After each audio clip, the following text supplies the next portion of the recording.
It was now early November. This was mid-semester, and a good time for them to do a weekend in the forest to see how they would work with each other. It was after class on Friday, so they had agreed to grab dinner together, and then they would go to her dorm to collect a small bag of essentials, and then to his dorm pack house to do the same. They were aware of what some of the rules were. For example, the mage was usually allowed to bring 2 items with them, but Erin's cane and leg brace would count for those 2 things. The werewolf was allowed to bring 2 totems with him. These were connections the wolf had made to the great spirits of an animal. They would have some basic items, such as a small amount of beef jerky, a single canteen filled with water, a backpack, and the clothes they were wearing. Depending on the area they were sent to, they would be told how warmly to dress. It would not be good for them to be going in light clothing to the Arctic Circle. Both werewolf and mage only had a certain amount of magical energy, and it took time to regain that energy if you were not near an energy source. For necromancers like Erin, cemeteries were energy sources, but she would have to stay there for a few hours to soak up the energy. Leo was a full moon wolf. This meant that he could quickly regain his energy during the 3 nights of the full moon, the quickest. The school had several areas where mages could replenish quickly, and wolves could gain back energy under any of the moons. It was simply a much quicker process under their own birth moon.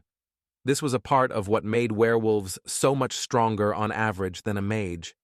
Their energy could technically be replenished every night if they took the time to soak up the moon's rays.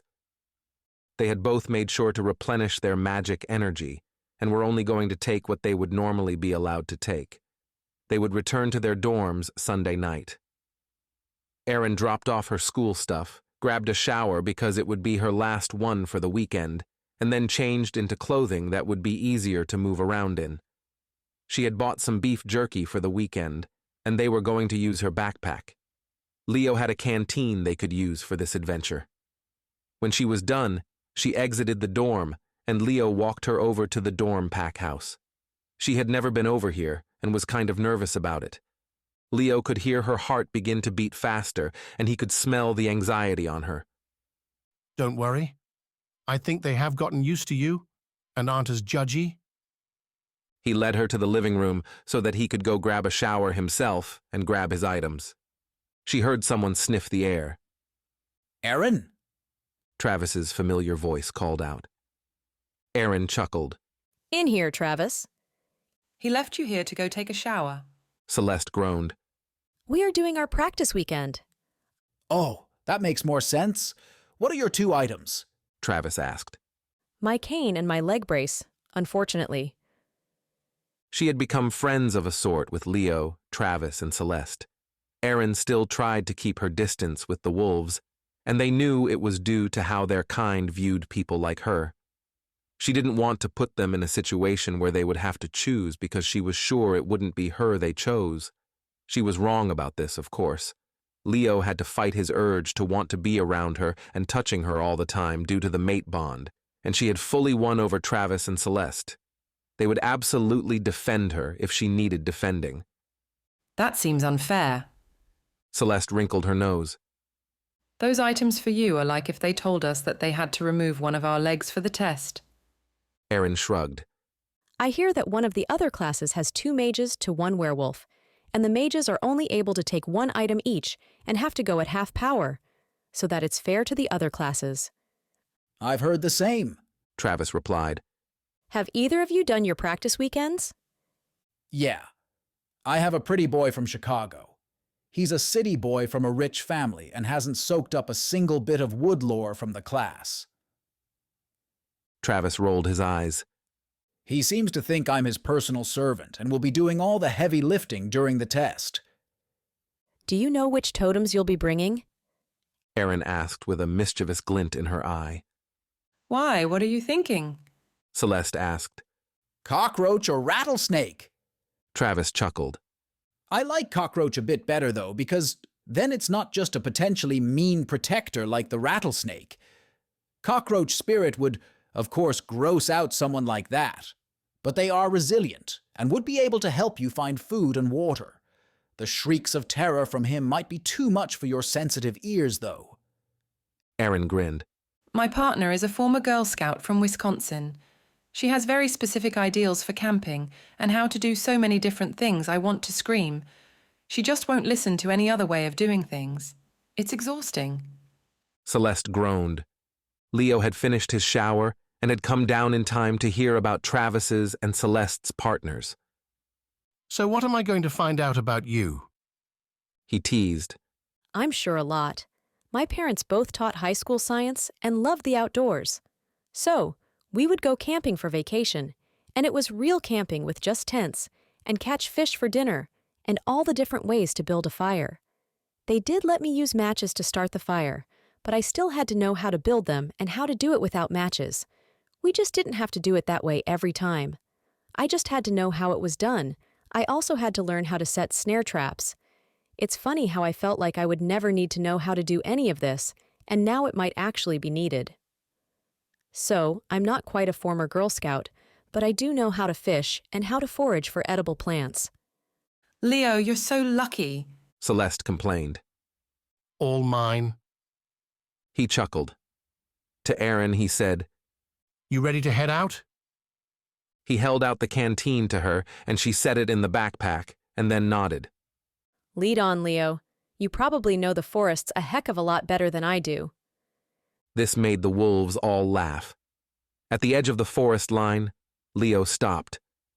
The way is not on any path. I'm going to shift to my wolf form, and then you are going to get on my back so I can carry you. He started stripping, and then said, You need to close your eyes. The act of me shifting can cause panic and fear, even for a mage. Once I've shifted, I'll give you a woof so you know you can open your eyes. She nodded and closed her eyes. She heard some movement, as well as a few creaks and pops. Then she heard him give a low woof. She opened her eyes and took a look at him. He was a beautiful shade of brown, and he was huge. He easily stood over her. I gotta say, Leo, you're a good-looking wolf. He chuffed at her as he laid down so that she could get up. He waited while she settled and then stood up. She clenched her legs around him and he turned his head to look at her. Sorry, that's probably too tight. He shook his head. I wasn't hurting you. He shook his head again. He curved his body a little and while looking at her legs, woofed again. You want me to clench? He nodded. Okay. She tightened her legs. He then looked at her and deliberately lowered his head down. After a second time of doing it, she asked, You want me to lower my body? He nodded again. She got into position, and then he nodded again and began walking forward. When he felt she was ready, he trotted and then ran full out. He could hear her heart race with the excitement as he ran. It was almost easier to talk with her as a wolf. He slowed as he neared the site he had picked out. It was near one of the rivers that passed by the area, and he knew that the river usually had some trout in it. Who knows? Maybe he would get to see this fishing skill she mentioned. He had done some hunting in this area in previous years, so knew he could always hunt them some rabbits or squirrels if need be. He laid down so that she could get off of him. She fell heavily to the forest floor. He whipped around to see if she was okay. That was my fault. I came down on my left leg and it just couldn't hold me like that. He gently took a hold of her free wrist with his teeth and lifted it to her eyes. Close my eyes. Got it. She heard the movement and the creaks and pops again. Are you sure you're okay, Erin? Yeah, just startled me. Help me up? She held out a hand to him. He gently grasped her hand and helped to lift her to her feet. She looked around, noticing the river and the placement of the trees. I think we should gather some wood for a fire first. It will get chilly tonight. Leo said after he put his clothes from before back on. There are some twigs around here if you want to set up kindling, and I'll hunt for some larger branches. Sounds good. I'll clear a spot and get set up. She began to pick up some dead leaves and some twigs, and then looked around the riverbed for some stones. She used the backpack to carry back larger stones as she found them, several about the size of a fist. Leo brought back a few loads of branches and helped her by grabbing a few larger stones to create a fire pit. I think that big boulder over there would make a good stool for you. I know getting up from the ground isn't easy for you.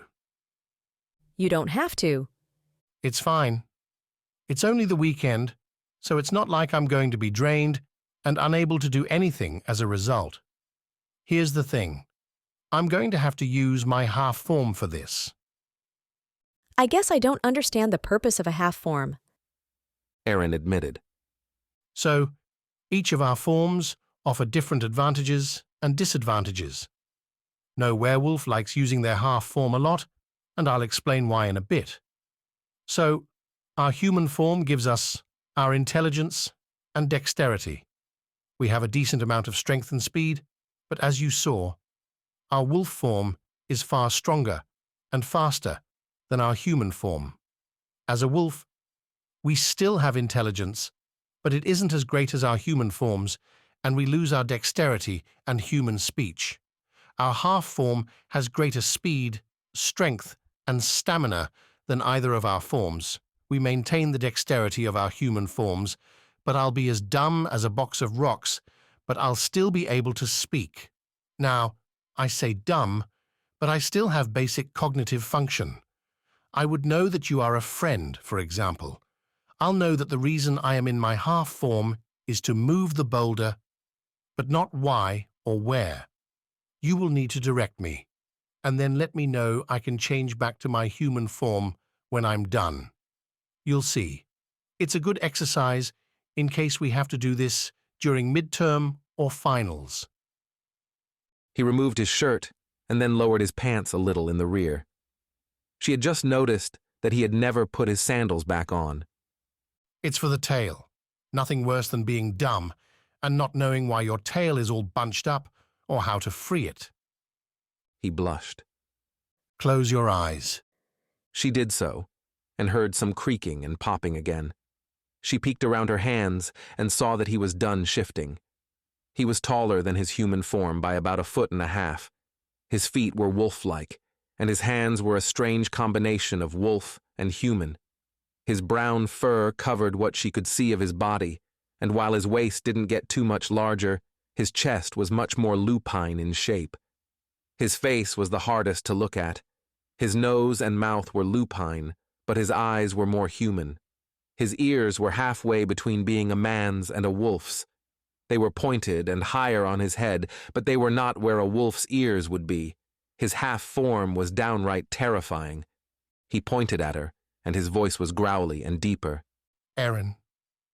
Yes, I'm Erin. You wanted to move that boulder over there to over here. She gestured near the fire pit. He nodded and turned around. She grinned when she saw his tail. She couldn't explain why it made her want to break out in giggles. He went to the boulder in question and lifted it. She could tell he strained under the weight, but he didn't act like it. He turned around with the boulder and walked over to her. Where? He growled out. Here. She walked over and pointed down at the spot that would be a comfortable enough spot for it. She moved out of the way as it came crashing down, missing her feet. That's good. You can shift back to your human form if you like. She quickly covered her eyes after catching the first movements of the shifting. He was right. That was terrifying to witness. I'm me again. Are you okay? I didn't think to warn you to cover your eyes. He heard her heart racing and the sour smell of fear coming from her. Erin lowered her hands. I'm okay. That was interesting. It's okay to say terrifying. I'm aware of what I look like in that form. It wasn't that bad. He chuckled. Liar. Erin was looking around at the nearby trees and brush. What are you thinking? I think I have shelter figured out. She walked over to a nice thick patch of the underbrush and began to speak a few words in the language of magic, as well as make a few gestures. Leo watched in awe as the twigs and branches and leaves shifted and combined, forming a platform and canopy large enough for 2 people to lay down within.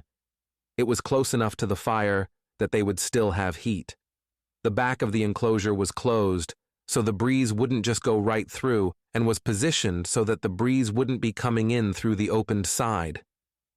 Leo knew he couldn't have built a better shelter even if he had some simple tools and the time to do it. That's amazing. How on earth did you do this?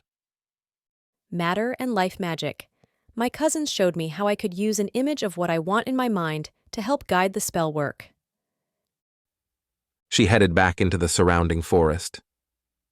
I thought I saw some flint rocks not too far in. If I'm right, we won't need to make a fire bow, and I won't have to light the fire with my magic. How do you know what flint looks like? Dad may have taught physics, but his passion was geology. She called back over her shoulder. She brought back a few rocks to look at them better in the sunlight. She tossed away several of the rocks and was left with 2. These were the only flint in the bunch. She handed them over to Leo. You might be better at this than I am. He smiled and took the offered rocks. He had to admit, she had definitely found flint. It took a bit, but he was finally able to set the shredded pile of kindling to smolder. He blew into the bundle until he saw a flame and was able to add more kindling, and then branches to create a fire for them. While he was working on a fire, Erin had moved down to the river. She was setting stones and mud to create a basin, digging her hands down into the mud to make the pit larger. After she had made the pit to be about the size of a cooler, she stacked other stones around it, making this pit taller than the surrounding water. She then opened a spot at water level and let the water fill the basin. What are you doing? Leo asked, as he was done with the fire now and the sun was beginning to set. It's so that I have a place to put any fish we catch. That way they can be caught, and we don't have to kill them right away. He finally noticed the way she was kneeling and knew she couldn't do that with her brace on. He looked around. Where's your brace? She pointed. Just there. I wanted it out of the way, but not too far. He saw the brace. It wasn't within arm's reach for her, so she must have tossed it there. He had to admit, he was impressed so far. But there was just one thing. How was she planning on getting these fish into this basin? He decided to ask her. I'll probably have to wait until tomorrow when I can actually see the fish, but I can use my hair to make a fishing line and hook, and I can look around for a suitable branch tomorrow. There's no point in fishing now. The fish are going to all be resting. Leo agreed and brought over her brace and then helped her to stand when it was back on. He guided her back to the now roaring fire and the boulder he had set in place for her. This weekend was going to be tough for Leo. He would be in close contact with her, and her scent would tease him the whole time. He had debated with himself about telling her. He had no idea how she would react, and they were going to be partners for the whole year. What if the thought was appalling to her? The other wolves would figure it out if he told her. How would they react to this? Some of the more traditional clans despised her. She would never be good enough to them, and she wasn't even werewolf. She was a mage and would have nothing to do with them after this year, but they still hated her. Darkness had fallen, and the temperature had dropped a little. He was sitting on the ground next to her, while they both enjoyed the heat of the fire he was tending. Suddenly, 2 figures appeared across the fire from them, a man and a woman in their early 40s. He quickly realized that they were not flesh and blood because he could not smell them. Erin's reaction surprised him. Mom, Dad, why are you here? They are your parents? Yeah, Dustin and Carolyn. She replied, gesturing to them in turn. Son, I'd like to talk to you about your intentions with my daughter. Dustin said firmly. Intentions? Leo asked. Dad, really? This is part of a class. Be that as it may, you're still alone with a young man, without any kind of supervision. What kind of school would condone this? He made an impatient gesture for Leo to come walk with him. Leo stood and walked over to him, amused. As they left, Carolyn came around and guided Erin to come sit in the enclosure she had made. Really? You two were going to sleep together in this? Mom, it's not like that. This is part of my survival class. We're supposed to go on these kinds of weekends to get to know how to work with one another, to learn each other's strengths and weaknesses.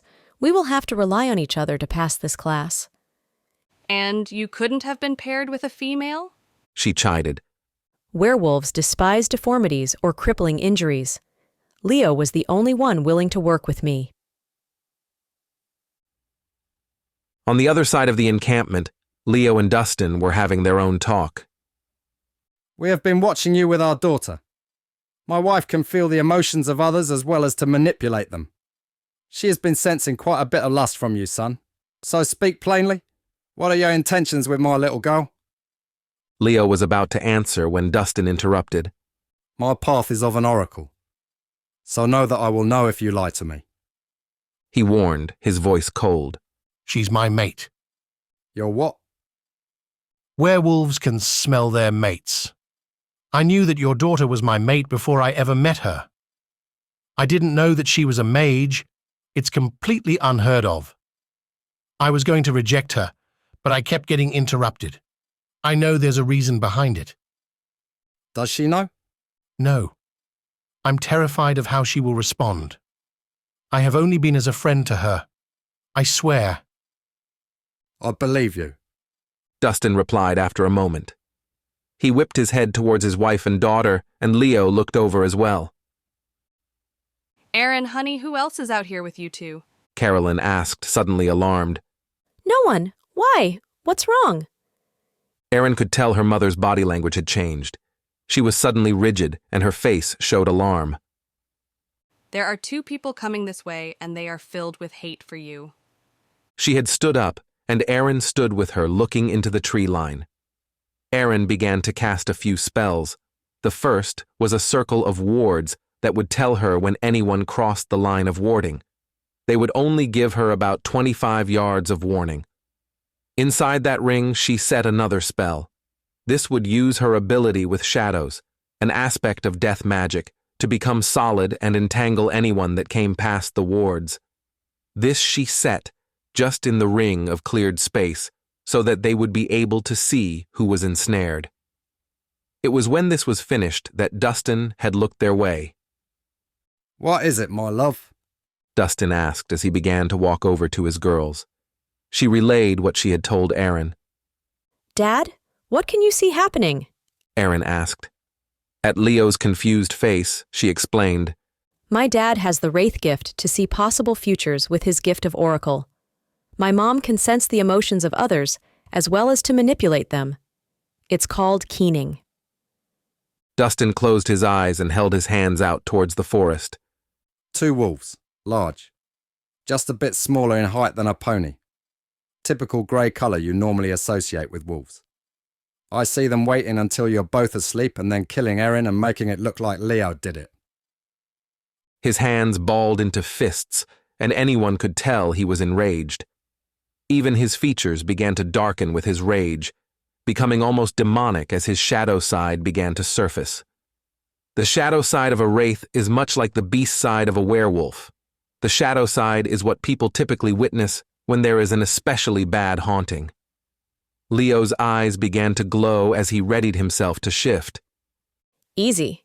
Calm down. I've got this. Erin grinned. She opened the veil between the land of the living and the Shadowlands and gestured for everyone to enter. Once everyone was in, she cast half of the spell to extinguish the campfire.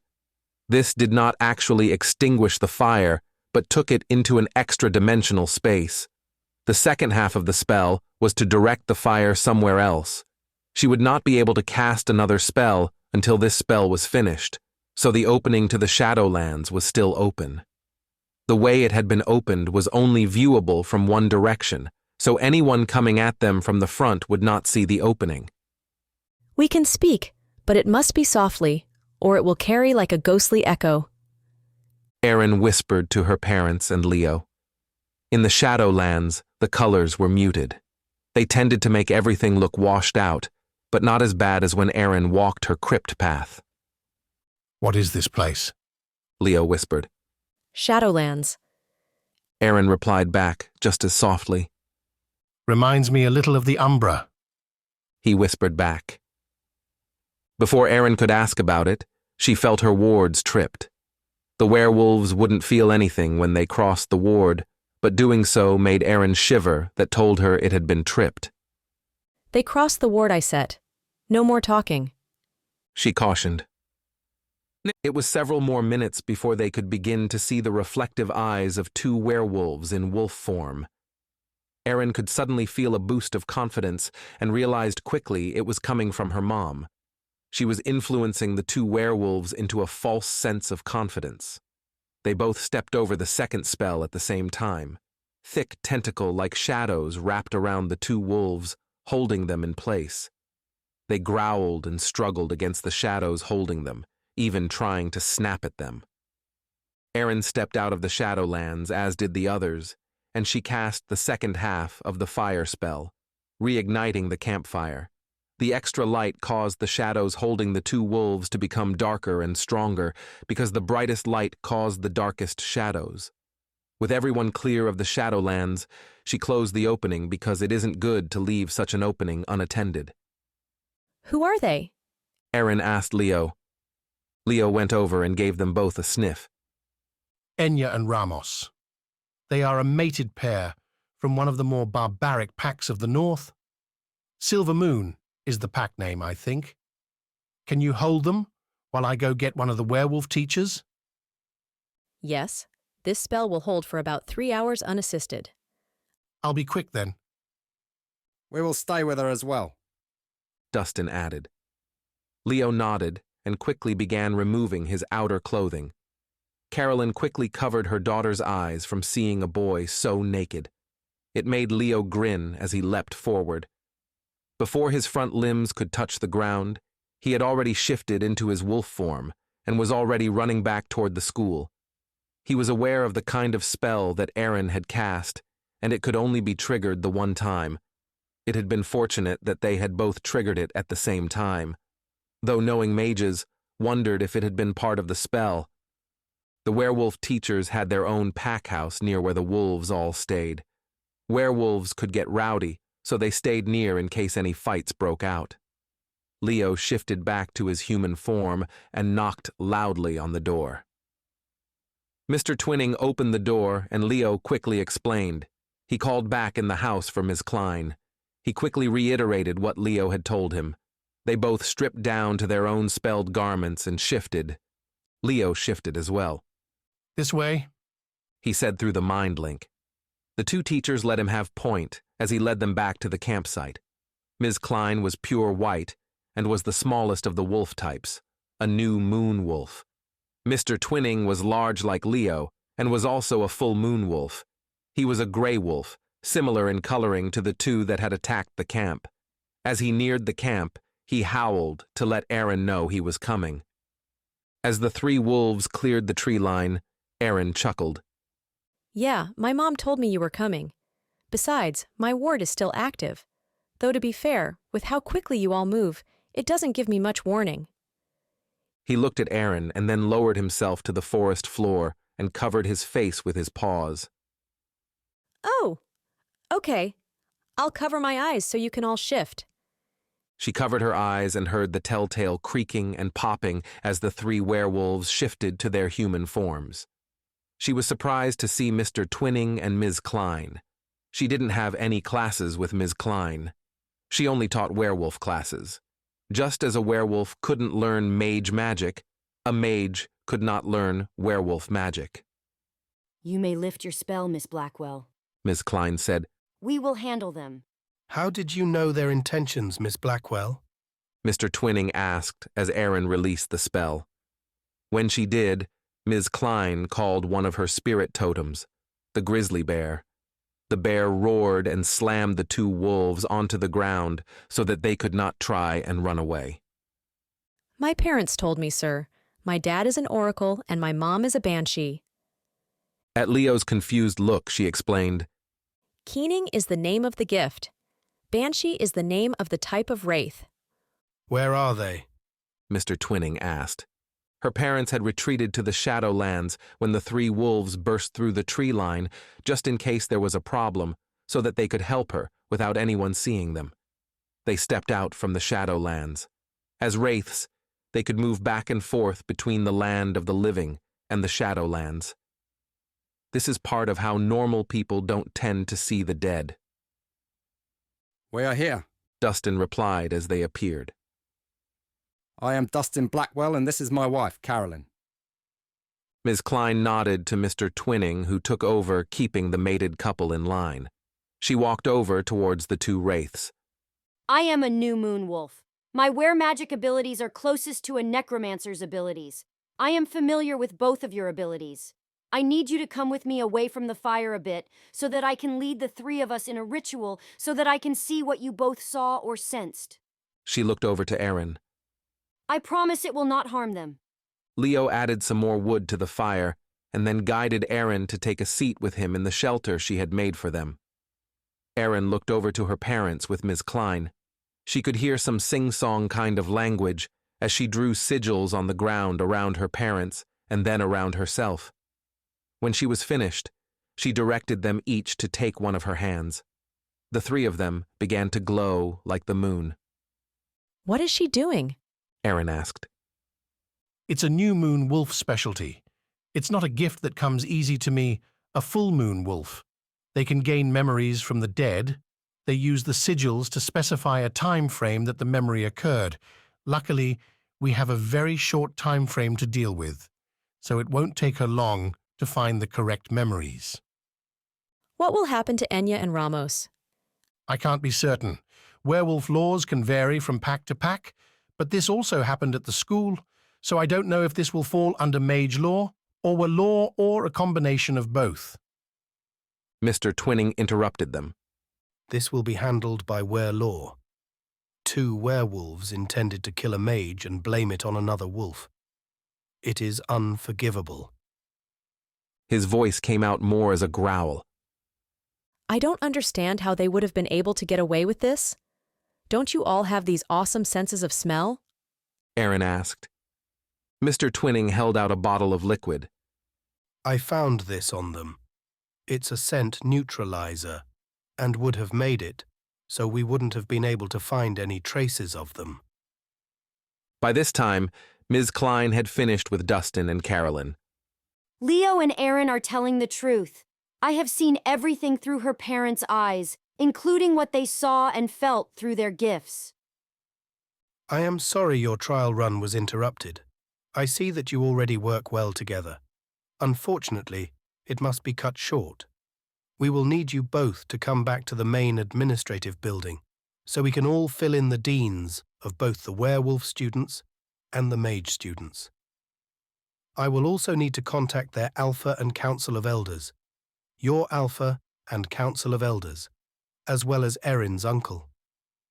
I hope you are both well rested, because this will be a long night. Please dose the fire. Erin cast another spell, and a steam of water from the river flew out and dosed the fire. While she did that, Leo quickly collected their things and packed them in Erin's backpack. He handed it to her. I'll shift so that you don't have to trek through the woods at night. Erin nodded and put the backpack on, before closing her eyes so that Leo could shift.